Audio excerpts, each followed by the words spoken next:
विश्वविद्यालय इलाहाबाद। जय तुम्हारी विश्वविद्यालय इलाहाबाद।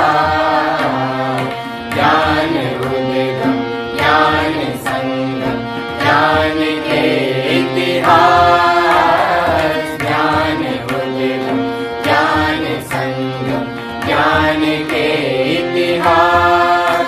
शत शत नमन है विश्वविद्यालय इलाहाबाद।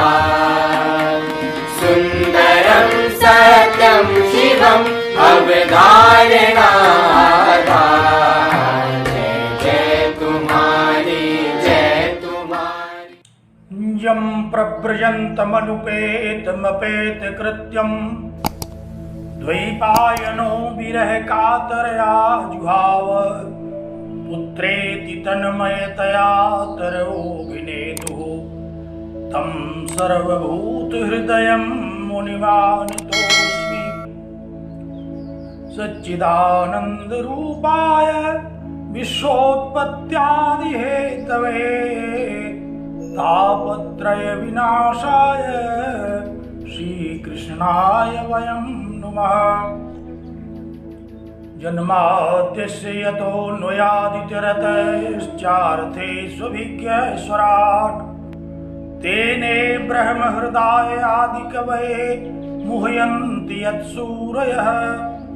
तेजो वारिमृदां यथा विनिमयो यत्र त्रिसर्गो मृषा धाम्ना स्वेन सदा निरस्तकुहकं सत्यं परं धीमहि सत्यं परं धीमहि। जगत विख्यात इलाहाबाद विश्वविद्यालय प्रयागराज की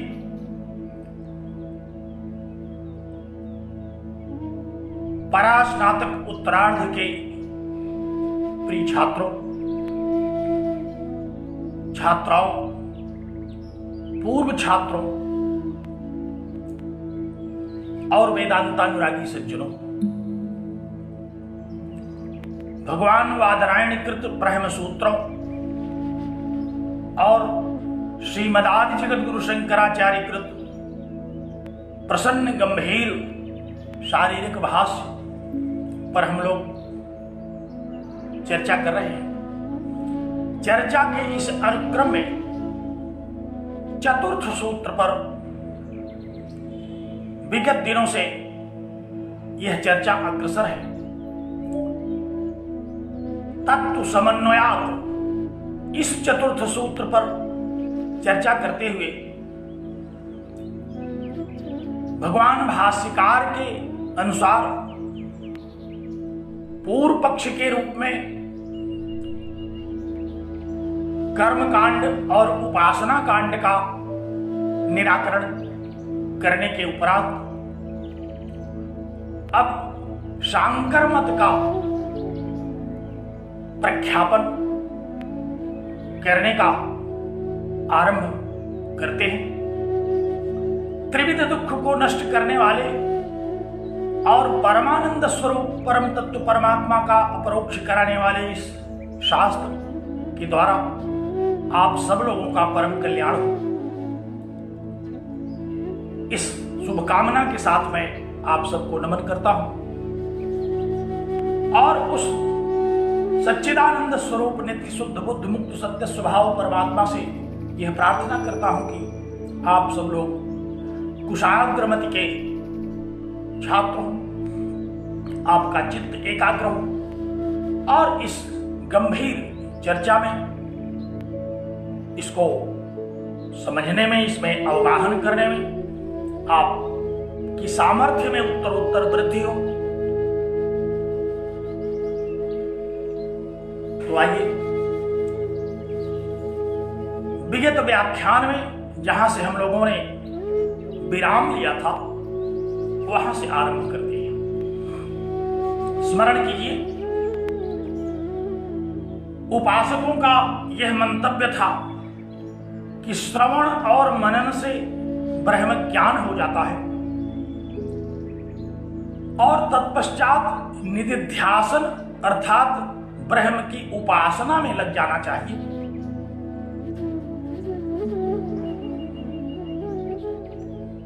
तो श्रवण और मनन ब्रह्म ज्ञान कराने में उपयोगी है और निधिध्यासन के द्वारा उपासना इत्यादि कर्म के द्वारा ब्रह्म को उपास्य मानते हुए उपासकों की दृष्टि में परम पुरुषार्थ की प्राप्ति की जाती है। इस पूर्व पक्ष को प्राप्त करके भगवान भाष्यकार ने इन दोनों का निराकरण किया। भगवान भाष्यकार के अनुसार श्रवण मनन और निधिध्यासन इन तीनों की उपयोगिता ब्रह्म ज्ञान में है। किस प्रकार श्रवण मनन और निधिध्यासन से ब्रह्म ज्ञान होता है, इस पर हम लोगों ने विशद चर्चा की।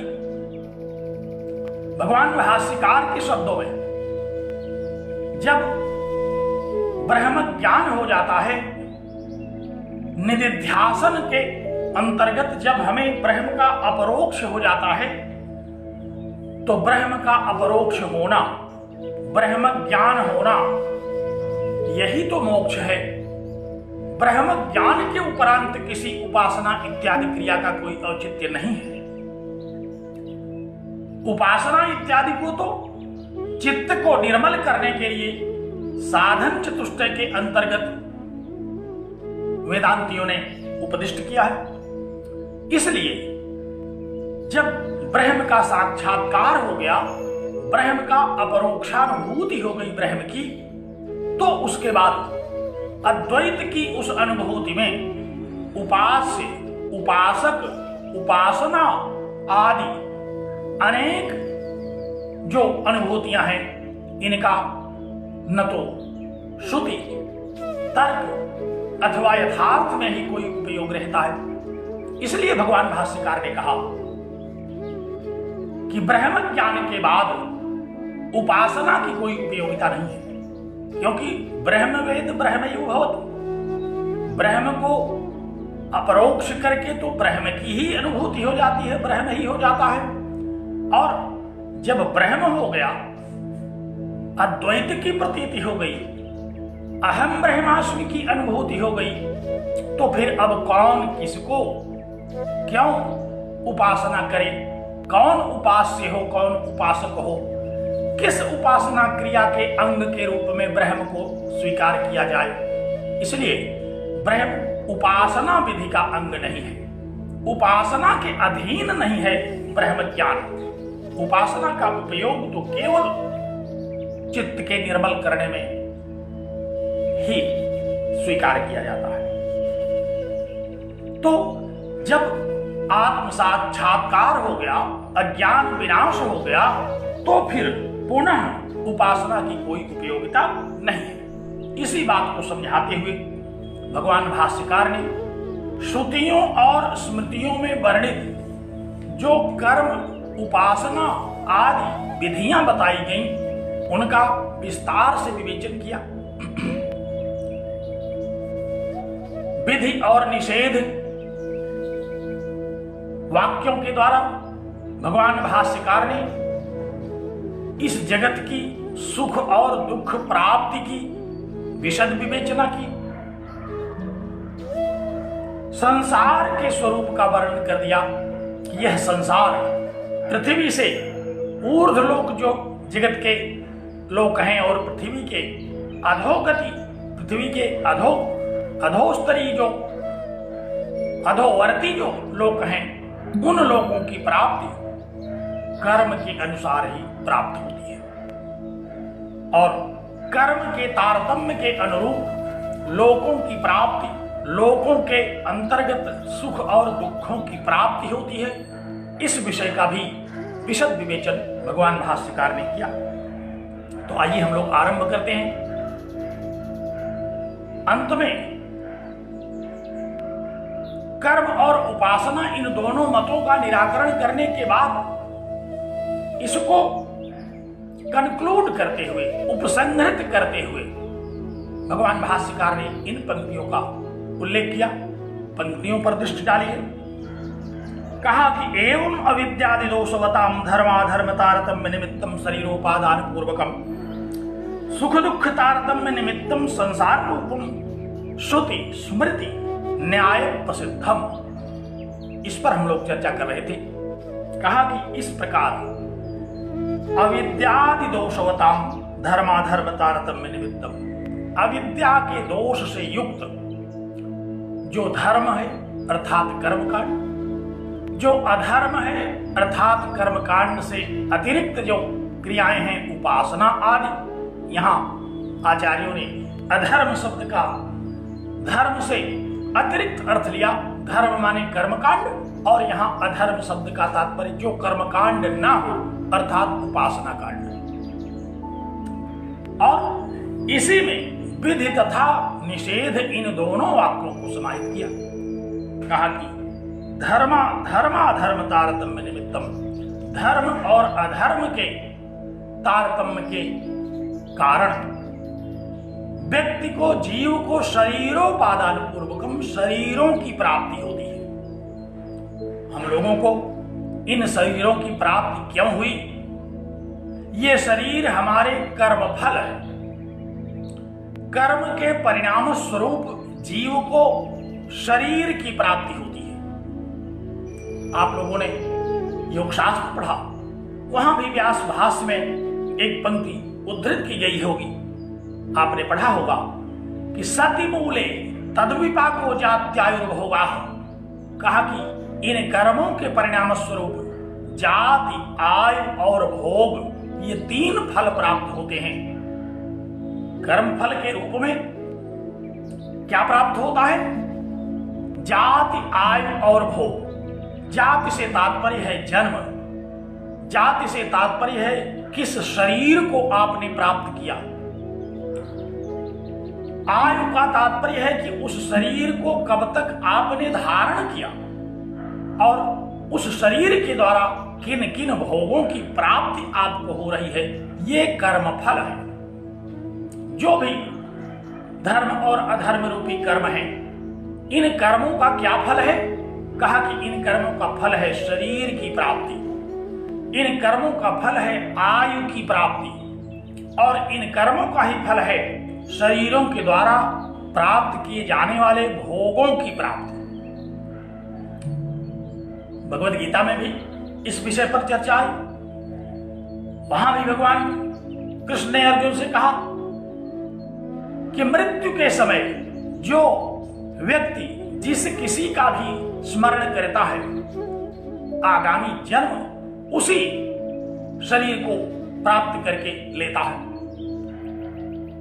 मुझे जहां तक स्मरण है 8वें अध्याय में भगवान श्री कृष्ण ने कहा कि यमयम वापि स्मरण भावम त्यजत्यन्ते कलेवरम तम तमैवेति कौन्तेय सदा तद्भाव भावितः। हे कौन्तेय, यम यम वापि स्मरण भावम, जिस जिस भी वस्तु का स्मरण करते हुए त्यजत्यन्ते कलेवरम, मनुष्य अपने शरीर का परित्याग करता है, तम तमैवेति, वह वही हो जाता है।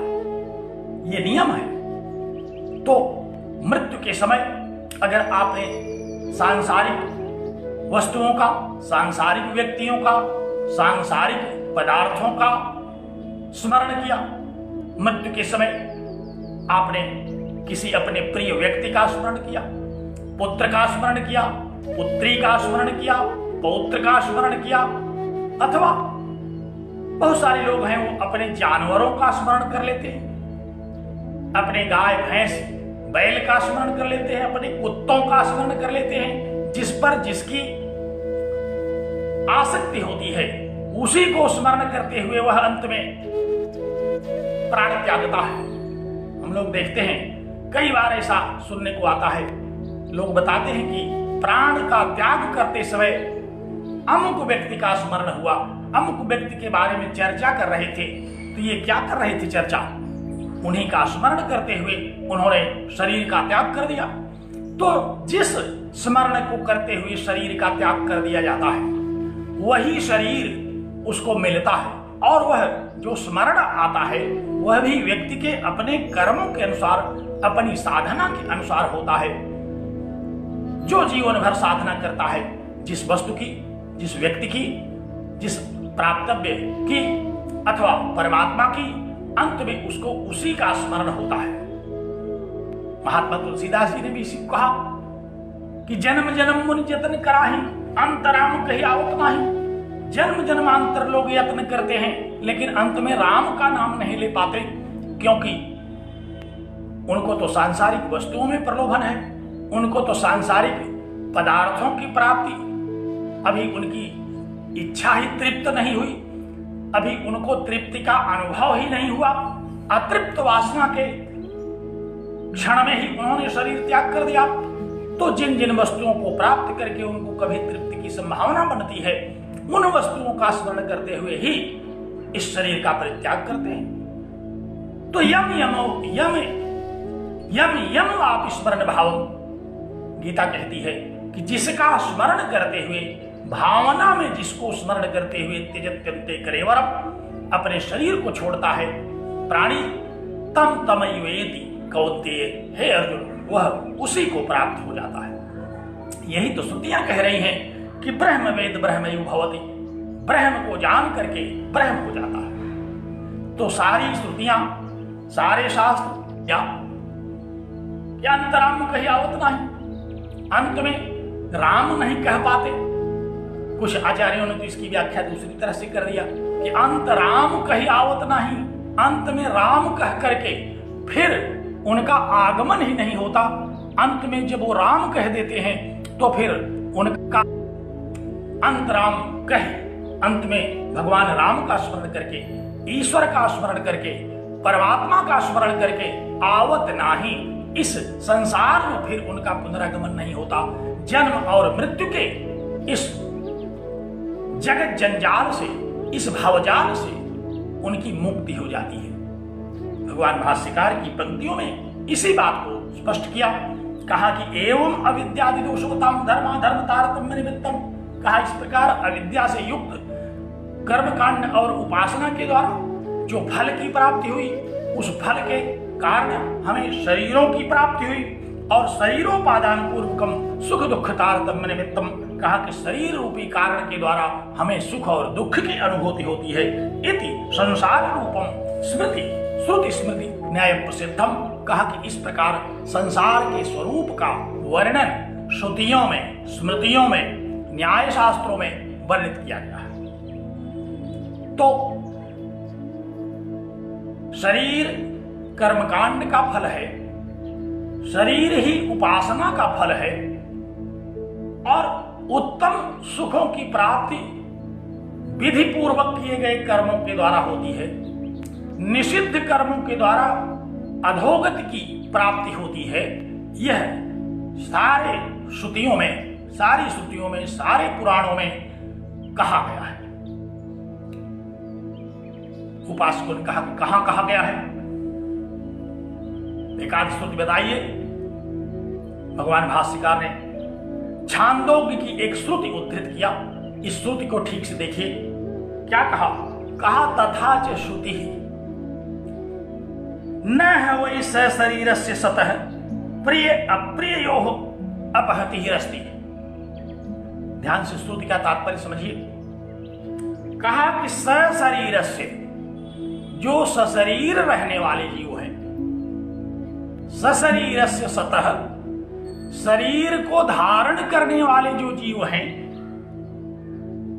प्रिय अप्रियो, प्रिय और अप्रिय से, सुख और दुख से, न है वही अपहति अस्ति, उनकी मुक्ति कभी नहीं होती। सुख और दुख को ही, प्रिय और अप्रिय को ही वे प्राप्त होते रहते हैं। क्या कहा इस श्रुति ने?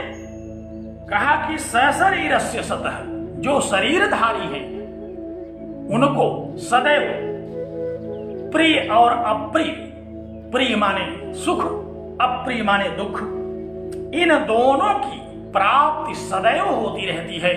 क्योंकि शरीर के द्वारा हम या तो सुखोपभोग करते हैं या तो दुखोपभोग करते हैं। ये दोनों शरीर का पीछा नहीं छोड़ते। शरीर को क्या मिलता है? शरीर को सुख और दुख मिलता है। तो जो जो शरीरधारी हैं जो जो शरीरवान हैं वे सब सुख और दुख की प्राप्ति करते हैं। इति यथा वर्णितम संसार रूपम अनुमदति, कहा कि यथा वर्णितम संसार रूपम, जिस प्रकार संसार के स्वरूप का वर्णन किया गया है यह श्रुति अनुवदति, उसी का अनुवाद कर रही है, उसी का कथन कर रही है। इस श्रुति ने क्या अनुवाद किया, क्या कथन किया? अनुवाद माने पुनः कहना। अनुवाद शब्द का तात्पर्य आप लोग जानते हैं, किसी भी बात को पुनः कहना। हिंदी को अंग्रेजी में कहना, अंग्रेजी को हिंदी में कहना, हिंदी को संस्कृत में कहना, संस्कृत को हिंदी में कहना, उसी बात को पुनः कहना, यही अनुवाद है। तो सारी श्रुतियों में, सारी स्मृतियों में, न्याय प्रस्थान में क्या कहा गया? कहा कि केवल संसार के स्वरूप का वर्णन करते हुए यही बताया गया कि जब तक शरीर रहेगा तब तक सुख और दुख की प्राप्ति होती ही रहेगी। शरीर को सुख और दुख से कभी भी मुक्ति नहीं मिलेगी, ऐसा श्रुति कह रही है। और इसी श्रुति को, इसी प्रसंग को आगे बढ़ाते हुए भगवान भाष्यकार ने छांदोग्य की ही एक दूसरी भी श्रुति उद्धृत की। क्या कहा? कहा कि अशरीरम वावसंतम न प्रिया प्रिय स्पृष्टः इति। कहा कि और अशरीरम, जिनको शरीर नहीं है, जिनके पास शरीर ही नहीं होता, शरीरम अशरीरम वावसंतम, वाव माने निश्चित ही, यह अव्यय है, निश्चितार्थक अव्यय है। कहा कि निश्चित ही श्रुतियों का यह अभिप्राय। बाधाएं बीच में आ जाती हैं शरीरधारियों को, तो क्या कहा श्रुति ने? श्रुति ने कहा कि अशरीरम वावसंतम, जो अशरीरी है, जिसने शरीर का परित्याग कर दिया है, जो शरीर रहित है, उसको सदैव कभी भी सुख और दुख स्पर्श नहीं कर पाते। क्योंकि सुख और दुख किसको खोजते हैं? शरीर को खोजते हैं, शरीर का ही स्पर्श करते हैं, शरीर को ही पकड़ लेते हैं। शब्द स्पर्श रूप रस गंध, ये सारे विषय किसके हैं? ये शरीर के, इंद्रियों के विषय हैं। ये विषय जीव को प्राप्त होते हैं शरीर के माध्यम से। ऐसा कहा। दो श्रुतियों को उद्धृत करके भगवान भाष्यकार ने यह सुस्पष्ट कर दिया कि श्रुतियों का यह मंतव्य है, वेदांत का, उपनिषद का यह सुनिश्चित तात्पर्य है कि शरीर का पीछा सुख और दुख कदापि नहीं छोड़ते, और अशरीरी को ये सुख और दुख कदापि स्पर्श भी नहीं कर पाते। इस प्रकार कहा दो श्रुतियों में। इति प्रिय अप्रिय स्पर्शन प्रतिषेधात् नोदना लक्षण धर्म कार्यत्वम मोक्षाख्यम अशरीरत्वम इति प्रसिद्धते इति गम्यते। इससे क्या अधिगम्यते, क्या समझ में आया? कहा इससे एक बात समझ में आई कि विधि और निषेध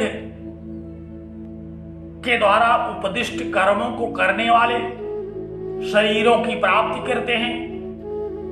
इनको सुख दुख कभी भी पीछा नहीं छोड़ता। जब तक शरीर रहता है तब तक इस सुख दुख की प्राप्ति, इसकी अनुभूति, इसका भोग उन्हें होता रहता है।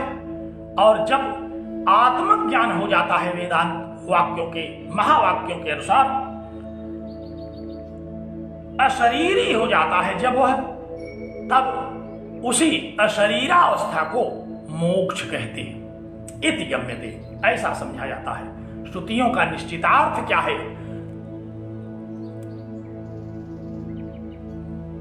श्रुतियों का निश्चितार्थ यही है कि विधि निषेध कर्मों के द्वारा शरीरों की प्राप्ति होती है। विधि निषेध कर्मों के द्वारा, कर्म कांड और उपासना के द्वारा शरीरों के साथ सुख दुख, जन्म मृत्यु की प्राप्ति होती रहती है। और वेदांत वेद्य परमात्मा को जान करके अशरीरी हो जाता है। अशरीरी को कभी भी सुख दुख की प्राप्ति नहीं होती, परमानंद स्वरूप परमात्मा की प्राप्ति हो जाती है। इति मोक्ष, यही मोक्ष है। मोक्ष में शरीर का सदा के लिए परित्याग हो जाता है।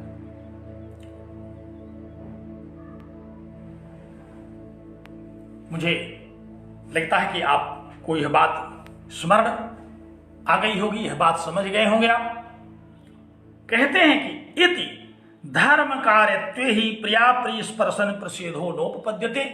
कहा कि जब तक धर्म का कार्य होगा, जब तक धर्म और अधर्म के अनुसार विधि प्रतिषेध विधि निषेध के वाक्यों के अनुसार प्रवृत्ति होगी, तब तक सुख दुख पीछा नहीं छोड़ेगा, तब तक शरीर से मुक्ति नहीं मिलेगी, तब तक मोक्ष की प्राप्ति नहीं होगी। यही श्रुतियों स्मृतियों का निश्चितार्थ है, यही निर्गलित अर्थ है, यही निचोड़ है सारी श्रुतियों का। भगवान भाष्यकार ने श्रुतियों को उद्धृत करके श्रुतियों की व्याख्या करते हुए, विधि निषेध आदि की उपासना और कर्मकांड की सारी व्याख्या करते हुए अति संक्षेप में शरीरी और अशरीरी इन दोनों के विषय में उपदिष्ट किया कि शरीरी को सदैव शरीर के द्वारा दुख सुख की प्राप्ति होगी और अशरीरी यही मोक्षावस्था है। शरीर रहते सुख दुख से पीछा नहीं छूटेगा, इससे पीछा तभी छूटेगा जब शरीर से पीछा छूट जाए। और शरीर से पीछा कब छूटेगा? जब ब्रह्म बोध हो जाए, ब्रह्म की अपरोक्ष अनुभूति हो जाए। इसलिए उपासना मोक्ष को प्राप्त नहीं करा सकता। उपासना कर्म मोक्ष को प्राप्त कराने में समर्थ नहीं है, कर्मकांड मोक्ष को प्राप्त कराने में समर्थ नहीं है। कर्मकांड और उपासना के द्वारा तो केवल स्वर्ग आदि लोकों की प्राप्ति, नरक आदि लोकों की प्राप्ति, ब्रह्म लोकों की प्राप्ति होती है, सुख दुख की प्राप्ति होती है। लेकिन परम तत्व परमात्मा के अपरोक्ष होने पर, अहम ब्रह्मास्मि इत्यादि महावाक्यों के अखंडार्थ बोध होने पर शरीर से पीछा छूटते ही मोक्ष की प्राप्ति हो जाती है। इसी को मैंने कभी बताया होगा, इसी को विदेह मुक्ति कहते हैं। जब देह से ही मुक्ति मिल जाए तो ये विदेह मुक्ति है। और जब तक जन्म मरण होगा, शरीर से मुक्ति नहीं मिलेगी, तब तक सुख दुख से मुक्ति नहीं मिलेगी। उपासकों ने कहा कि अच्छी बात बताया आपने। आप कह रहे हैं कि उपासना से विदेह कोई होगा ही नहीं। उपासकों ने क्या कहा? उपासकों ने कहा कि आपकी ये बात ठीक नहीं है कि उपासना से किसी को विदेह मुक्ति की प्राप्ति नहीं हो जाएगी। अरे कैसे नहीं होगी? हम तो यही कहते हैं। क्या कहते हैं? कहा कि अशरीरत्वम एवं धर्म कार्यत्वम इति।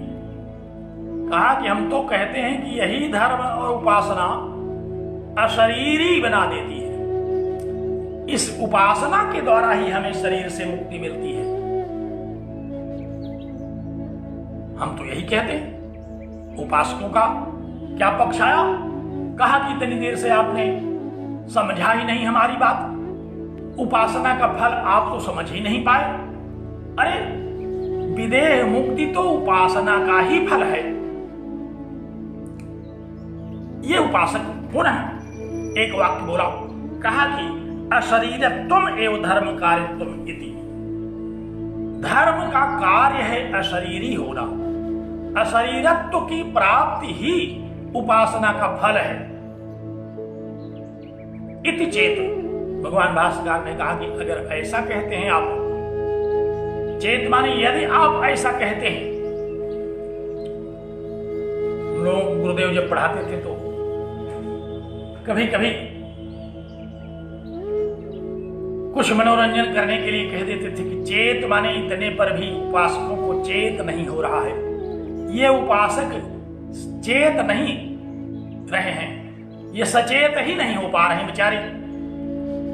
अभी भी ये उस उपासना का पीछा नहीं छोड़ रहे हैं, कह रहे हैं कि उपासना से ही अशरीरत्व की प्राप्ति होगी। तो भगवान शंकराचार्य ने कहा कि यदि आप ऐसा कहते हैं कि उपासना ही अशरीरत्व की प्राप्ति करा देगी, तो न, ऐसा मत कहा करिए। ऐसा नहीं है, ऐसा श्रुतियों का मंतव्य नहीं है, ऐसा उपनिषदों ने कहीं नहीं कहा। क्यों नहीं कहा? कहा तस्य स्वाभाविकत्वात्, क्योंकि आत्मा तो शरीर से रहित है, यह उसका स्वभाव है। आत्मा का स्वभाव क्या है? आत्मा का स्वभाव शरीर रहित होना ही है। शरीर से युक्त तो जीव होता है जो कर्म, जो विधि निषेध का परिणाम स्वरूप परिणाम प्राप्त करता है, वह शरीरवान है। लेकिन आत्मा शरीर ही नहीं है, तस्य स्वाभाविकत्वात्, उसका यह स्वाभाविक रूप है आत्मा का कि उसे शरीर नहीं कहते। इसीलिए भगवद गीता में जब हम लोग सांख्य पढ़ रहे थे तो वहां भी शरीर और शरीरी का भेद जानना सांख्य कहा गया। शरीर और शरीरी के भेद को समझाया गया। शरीर क्या है और शरीरी क्या है, शरीर को बताया कि यह विनाशशाली है, उत्पत्ति विनाशशाली है, मरण धर्मा है। और शरीरी क्या है, न जायते म्रियते वा कदाचित नायम भूत्वा भविता वा अनुभव भूयः। शरीरी तो न पैदा होता है न मरता है, न हो करके होता है, जबकि शरीर पैदा होता भी है, मरता भी है, हो करके होता रहता है। हो करके होने का क्या मतलब, पैदा हो करके युवा होता है, युवा हो करके वृद्ध होता है, वृद्ध हो करके मृत हो जाता है, हो करके होता रहता है, पैदा हो करके बहुत कुछ रूप धारण करता रहता है। लेकिन यह आत्मा, कहा कि आत्मा को न जायते म्रियते वा कदाचित, ये कभी न जन्म लेता है न मरता है। इसलिए शरीर तो उत्पत्ति विनाशशाली है और शरीरी अजन्मा है, स्वयंभू है। यही दोनों का स्वभाव है। दोनों का अपना स्वभाव अलग अलग समझ लेना चाहिए। शरीर का स्वभाव है उत्पन्न होना और नष्ट होना, सुख दुख की प्राप्ति करना, बढ़ना घटना, क्षीण होना।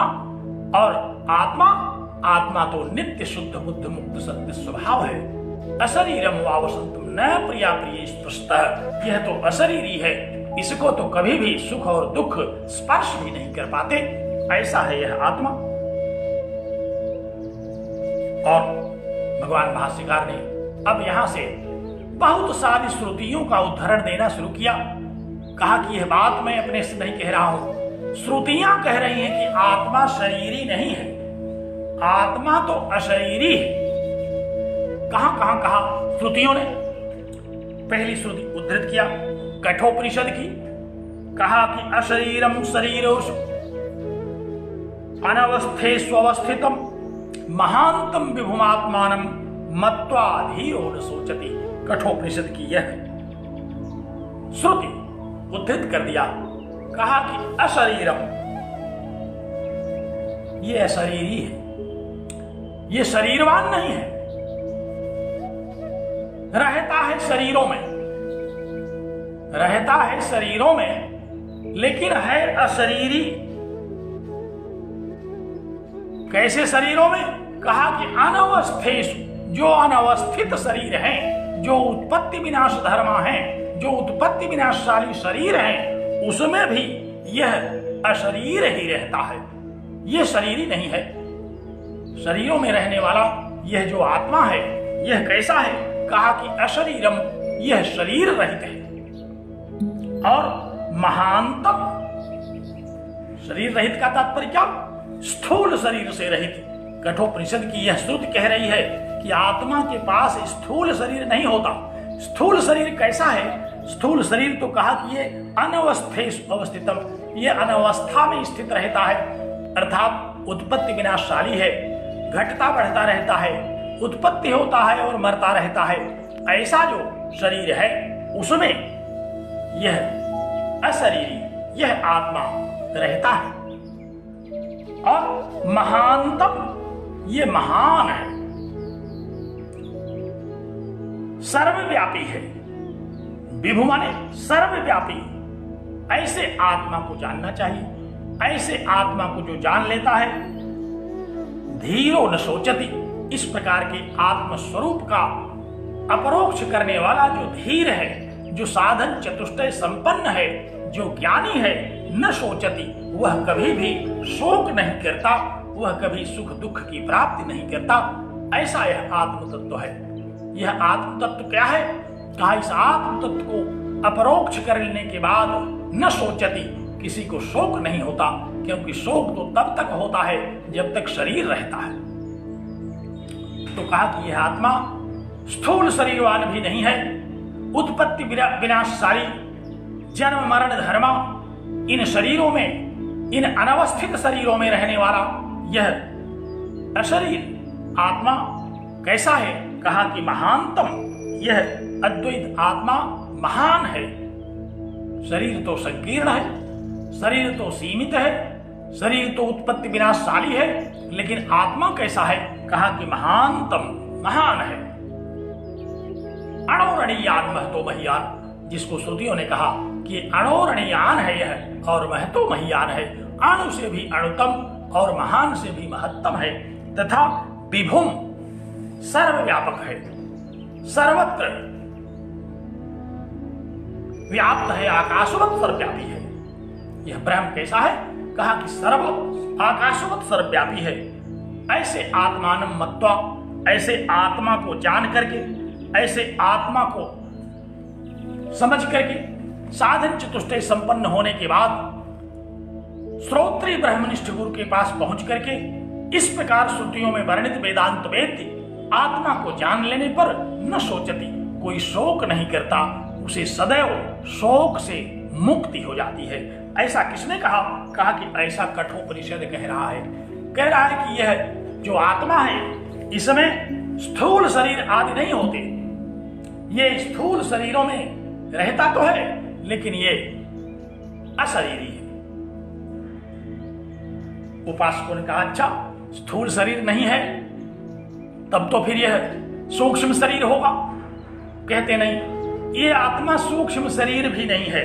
अप्राणो ह्यमना शुभ्र, मुंडकोपनिषद की श्रुति को उद्धृत किया। मुंडकोपनिषद की श्रुति ने क्या कहा? कहा कि अप्राणो, सूक्ष्म शरीर रहित है। सूक्ष्म शरीर का स्वरूप आप लोगों ने वेदांत सार में देखा है, 17 अवयवों वाला, पंच कर्मेंद्रिया, पंच ज्ञानेन्द्रिया, पंच प्राण आदि मन बुद्धि, जो 17 शरीर हैं, 17 अवयव हैं, ऐसा सूक्ष्म शरीर भी ये आत्मा नहीं है। ये जो आत्मा है, कठोपनिषद ने बता दिया कि ये स्थूल शरीर ही नहीं है। मुंडकोपनिषद कह रहा है कि ये सूक्ष्म शरीर भी नहीं है, अप्राणो, ये प्राण नहीं है। अर्थात इसमें पंच कर्मेंद्रिया, पंच ज्ञानेन्द्रिया, पंच वायु नहीं है, और ह्यमना, ये मन भी नहीं है। इसमें ये अमनीभूत है, इसमें मन भी नहीं है, और शुभ्र, ये तो अविद्यादि दोष, अविद्यादि कर्म से रहित है। यह अविद्या इत्यादि कर्म से सर्वथा रहित है, इसलिए यह सूक्ष्म शरीर भी नहीं है। यह आत्मा न तो स्थूल शरीर है, यह आत्मा न तो सूक्ष्म शरीर है, और कारण शरीर भी नहीं है। कहा कि असंगो ही अयम पुरुषः, बृहदारण्यकोपनिषद कह रहा है कि यह तो असंग है, अर्थात शरीरों से, संसार से इसकी कोई अनुरक्ति नहीं होती, ये असंग है। असंग माने निरूप, असंग माने रूपहीन, निर्गुण। तो आत्मा के स्वरूप को इन श्रुतियों ने कैसा वर्णित किया? कहा कि अशरीरम शरीरेषु, शरीरों में रहने वाला यह तो अशरीरी है, स्थूलादि शरीर नहीं है। सूक्ष्म शरीर भी ये आत्मा नहीं है। असंगो ही अयम पुरुषः, अयम परम पुरुषः, यह जो परमानंद स्वरूप परमात्मा है, यह असंग है, अर्थात निर्गुण है। इत्यादि श्रुतिभ्य, इस प्रकार बहुत सारी श्रुतियां हैं जिन श्रुतियों के द्वारा इस आत्मा के स्वरूप को समझाया गया। इसी आत्मा को भगवद गीता में भी हम लोगों ने समझा था। अंतवंत इमे देहा नित्यस्य उक्ता शरीरिणः, कहा कि इमे देहा अंतवंतः, ये देह तो अंतवान है, लेकिन इसमें रहने वाला जो शरीरी है, नित्यस्य उक्ता, श्रुतियों के द्वारा इसको नित्य कहा गया है। अनाशिनो अप्रमेयस्य, ये अनाशी है, अविनाशी है, अप्रमेय है, इसको किसी प्रत्यक्ष अनुमान, उपमान, शब्दादि प्रमाणों से नहीं जाना जा सकता। इसको तो केवल श्रुतियों के द्वारा अपरोक्ष किया जा सकता है। अखंड अर्थ बोध कराने वाली श्रुतियों के द्वारा इस आत्मा का अपरोक्ष किया जा सकता है। इसलिए कहा कि अतएव अनुष्ठेय कर्म फल विलक्षण मोक्षाख्यम, इसलिए अनुष्ठेय कर्म फल विलक्षण मोक्ष, मोक्ष को क्या कहा गया? कहा कि अनुष्ठेय कर्म फल विलक्षणम, अनुष्ठान करने योग्य जो कर्म है, चाहे कर्मकांडियों के द्वारा अनुष्ठान करने योग्य कर्म की बात कही गई हो अथवा उपासना कांडियों के द्वारा अनुष्ठान करने योग्य क्रियाओं की बात कही गई हो, उस अनुष्ठेय कर्म के फल से ये विलक्षण है, उससे पृथक है। अनुष्ठेय कर्म का क्या फल है? अनुष्ठेय कर्म का फल है शरीर, अनुष्ठेय कर्म का फल है शरीरों में होने वाले सुख दुख, अनुष्ठेय कर्म का फल है बंधन, अनुष्ठेय कर्म का फल है जन्म और मृत्यु, अनुष्ठेय कर्म का फल है उत्तम लोगों और अधम लोगों की प्राप्ति, अनुष्ठेय कर्मों का फल है जन्म और मृत्यु के इस जगत जंजाल में अनादिकाल से अनंत काल तक चलते रहना। और मोक्ष क्या है? कहा कि मोक्षाख्यम अशरीरत्वम नित्यम इति सिद्धम, और मोक्ष कहते हैं जो अशरीरी आत्मा है, जो नित्य आत्मा है, उस नित्य आत्मा के स्वरूप को ही मोक्ष कहते हैं, उसी स्वरूप की अवगति को ही मोक्ष कहते हैं। अशरीरी है वह, तो कैसे हो सकता है उपासना का फल? जब उपासना का फल शरीर है और श्रुति वाक्यों के द्वारा वेदांत वेद्य आत्मा का ज्ञान अशरीरी है होना है, तो ये दोनों में सर्वथा तमः प्रकाशोत विरोध है। उपासना के द्वारा ब्रह्म की अनुभूति नहीं हो सकती। कहा कि तत्र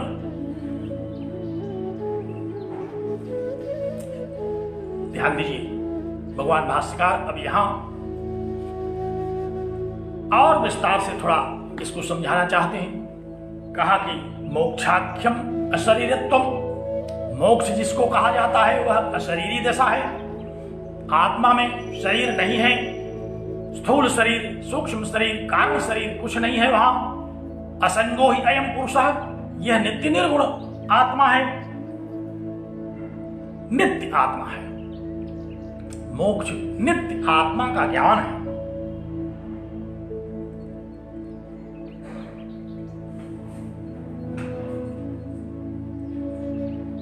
पूर्व पक्षियों ने कहा भाई कैसा नित्य है आपका ये? मैं भी तो कहता हूं कि नित्य है, आप भी कहते हैं नित्य है, तो फिर दोनों नित्यों में क्या भेद है? कौन सा आत्मा है आपका नित्य, कौन सा मोक्ष है आपका जो नित्य आत्मज्ञान है? उपासना के द्वारा प्राप्त होने वाली जो दशा है, मैं भी तो उसको नित्य कहता हूं। भगवान भाष्यकार ने कहा कि नित्य भी दो तरह का होता है। आप लोग जिस नित्य की बात करते हैं वह व्यवहार की दृष्टि से नित्य है, मैं जिस बात को कहता हूं वह पारमार्थिक दृष्टि से नित्य है। आत्मज्ञान पारमार्थिक दृष्टि से नित्य है और शरीर, जीव, संसार, स्वर्ग आदि लोक ये व्यावहारिक दृष्टि से नित्य है। ध्यान से सुनिए, मोक्ष जिस नित्य शुद्ध बुद्ध मुक्त सत्य स्वभाव आत्मा का ज्ञान कहा गया वह नित्य क्या है? वह नित्य पारमार्थिक नित्य है। और ये स्वर्ग आदि लोगों की प्राप्ति उपासनादि के द्वारा परिणाम के रूप में होने वाला जो मोक्ष है वह व्यावहारिक नित्य है। वह जब तक लोकों में अवस्थित रहता है साधक उपासक तभी तक नित्य है। ध्यान से सुनिए, अब दो प्रकार के नित्यों की चर्चा भगवान भाष्यकार करते हैं। कहते हैं कि तत्र, इन नित्यों में थोड़ा सा भेद समझ लेना चाहिए। वेदांत वेद्य जो आत्मज्ञान है वह नित्य है। उपासक कहते हैं कि हमारा भी जो बोध है वह भी नित्य है। भगवान भाष्यकार ने दो नित्यों का थोड़ा सा पार्थक्य किया, कहा कि दो तरह के नित्य हैं, एक व्यावहारिक नित्य और एक पारमार्थिक नित्य। तत्र किंचित परिणाम नित्यम, कहा कुछ तो परिणामी नित्य होते हैं, जो नित्य तो हैं लेकिन उनमें परिणाम होते रहते हैं। यस्मिन् विक्रियमाणे तद इदम एव न बुद्धिर्विहन्यते, कहा कि जिसमें विकार तो होता रहता है, एक नित्य ऐसा है जो बदलता रहता है, विविध प्रकार के विकारों से युक्त होता है। यथा पृथिव्यादि, जैसे पृथ्वी इत्यादि। पृथ्वी भी नित्य है।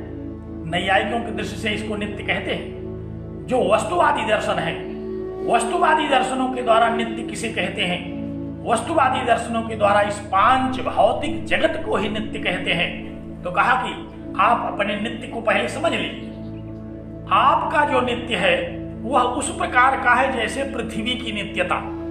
पृथ्वी से भी अनेक प्रकार के पदार्थ उत्पन्न होते रहते हैं, लेकिन अंत में वे पुनः उसी पृथ्वी में विलीन हो जाते हैं। मिट्टी से उत्पन्न होने वाले जितने भी पदार्थ हैं अंत में वो मिट्टी हो जाते हैं। इसीलिए प्राय हम लोग जब देखते हैं किसी का शरीर त्याग होता है,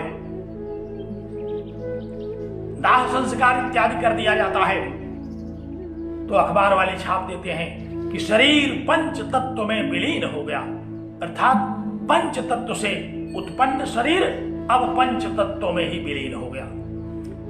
तो ये पंच तत्व नित्य है। नैयायिकों की दृष्टि में ये जो पृथ्वी जल तेज वायु और आकाश इत्यादि हैं ये नित्य हैं, लेकिन कैसे नित्य है? कहा ये परिणामी नित्य है। इनकी उत्पत्ति होती रहती है, लेकिन ये वही हैं, ये पार्थिव ही हैं। इस प्रकार की बुद्धि न विहन्यते, ऐसी बुद्धि कभी भी नष्ट नहीं होती। हम सदैव जानते रहते हैं कि पृथ्वी से उत्पन्न हुए सारे पदार्थ हैं। जितने भी पदार्थ इस जगत में उत्पन्न हो रहे हैं, हम विविध रूप विविध नाम के द्वारा उसको संबोधित करते हैं, उसको समझते तो हैं, लेकिन हम यह जानते रहते हैं कि ये पार्थिव ही है, ये पृथ्वी से ही उत्पन्न है। जैसे दूध से दधि उत्पन्न हुआ, तो हम जानते रहते हैं कि ये दधि जो अब विकार में दधि के रूप में आया, ये मूलतः तो दुग्ध ही था। दधि से मट्ठा, मट्ठा से मक्खन, मक्खन से घृत, घृत से अन्य बहुत सारी वस्तुएं ये तो बदलती तो रहती हैं, लेकिन हम इस बात को सदैव समझते रहते हैं कि ये दुग्ध जन्य है।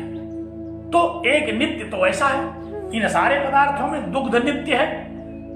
एक पदार्थ ऐसा है जो नित्य परिणामी है, व्यावहारिक दृष्टि से भी उसको नित्य कहा जाता है। लेकिन नैयायिकों के नित्य को समझाने के बाद कहा यथा सांख्यानाम गुणा, कहा कि जैसे सांख्य दर्शन वाले गुणों को कहते हैं, उनके गुण भी नित्य हैं। सत्व रजस तमस आदि जो गुण हैं, इन गुणों को भी वो नित्य कहा करते हैं। तो नैयायिकों का ये पृथ्वी जल तेज वायु आकाश नित्य है, सांख्यों का ये सत्व रजस तमस आदि गुण नित्य है। लेकिन ये कैसे नित्य हैं? ये परिणामी नित्य है। इनमें विविध प्रकार के परिणाम होते रहते हैं, इनमें विविध प्रकार का परिवर्तन होता रहता है, इनमें विविध प्रकार के रूपांतरण होते रहते हैं। लेकिन इनका जो मूल है उसके विषय में कभी भी बुद्धि नष्ट नहीं होती। हम जानते रहते हैं कि ये सब पृथ्वी से उत्पन्न होने वाले पदार्थ हैं, अंततः ये पृथ्वी में मिल जाएंगे। पृथ्वी से उत्पन्न होने वाले घटपटादि, पृथ्वी से उत्पन्न होने वाले पौधे वृक्ष, पृथ्वी से उत्पन्न होने वाले चतुर्विध शरीर, ये सब अंत में पृथ्वी में मिट्टी में विलीन हो जाते हैं। तो ये उत्पन्न होते रहते हैं, ये परिणामी हैं, लेकिन इनका जो परम कारण है पृथ्वी, वो नित्य है व्यावहारिक दृष्टि से। तो कहा कि दो तरह का नित्य होता है। एक व्यावहारिक नित्य है, जैसे नैयायिकों का पृथ्वी जल तेज इत्यादि, और जैसे सांख्य दर्शन में गुणाह, जो गुण कहा गया, ये भी नित्य है। लेकिन ये कैसे नित्य है? कहा ये परिणामी नित्य है। इनमें परिणाम होता रहता है, इनमें जन्मादि होते रहते हैं, इनमें विविध प्रकार के परिवर्तन होते रहते हैं, इनमें उत्पत्ति स्थिति और विनाश का सदैव ज्ञान होता रहता है। उत्पत्ति स्थिति विनाश की दशा में भी हम यह जानते रहते हैं कि इनका मूल क्या है, ये किस नित्य पदार्थ से उत्पन्न हुए। परंतु उस नित्य पदार्थ को भी कैसा नित्य कहते हैं? कहा वो व्यावहारिक नित्य है। तो किंचित परिणामी नित्यम, कहा कि कुछ तो परिणामी नित्य है।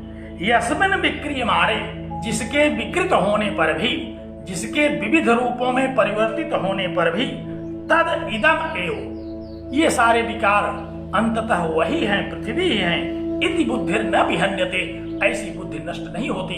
अर्थात बुद्धि में हम सदैव इस बात को धारण किए रहते हैं कि ये पृथ्वी जन्य है, ये पृथ्वी से उत्पन्न है, ये सारे पदार्थ विकारवान हैं और पृथ्वी से उत्पन्न होते हैं, अंततः पृथ्वी में मिल जाते हैं। तो इस प्रकार नैयायिकों की पृथ्वी जल इत्यादि जो पंच महाभूत हैं, इनको नित्य तो कहा, लेकिन कैसा नित्य कहा?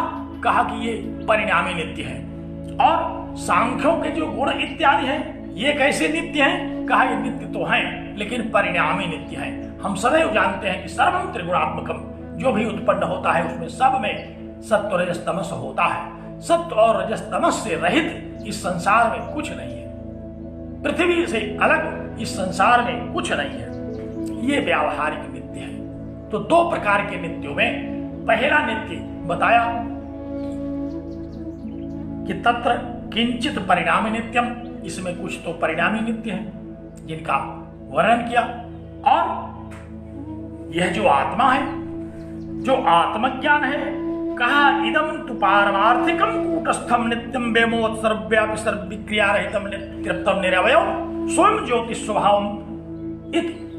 कहा कि और इदम तो पारमार्थिकम, यह तो पारमार्थिक है, ये आत्मा तो परमार्थ तत्व है। अब इस पारमार्थिक तत्व की चर्चा मैं कल करूंगा, विस्तार से एक एक शब्द की व्याख्या करनी है, इसलिए इस पर मैं कल व्याख्यान करूंगा। अब विश्वविद्यालय के अन्य कार्यों के प्रति थोड़ी सन्नद्धता आगे है। इन्हीं शब्दों के साथ मैं आज का ये व्याख्यान अब पूर्ण करता हूँ। आप लोगों को बहुत बहुत धन्यवाद। बड़ी संख्या में आज आप उपस्थित दिखाई पड़े। भगवान की कृपा से नेटवर्क भी बाधित नहीं हुआ। आप लोगों को बहुत बहुत धन्यवाद, बहुत सारा आशीर्वाद।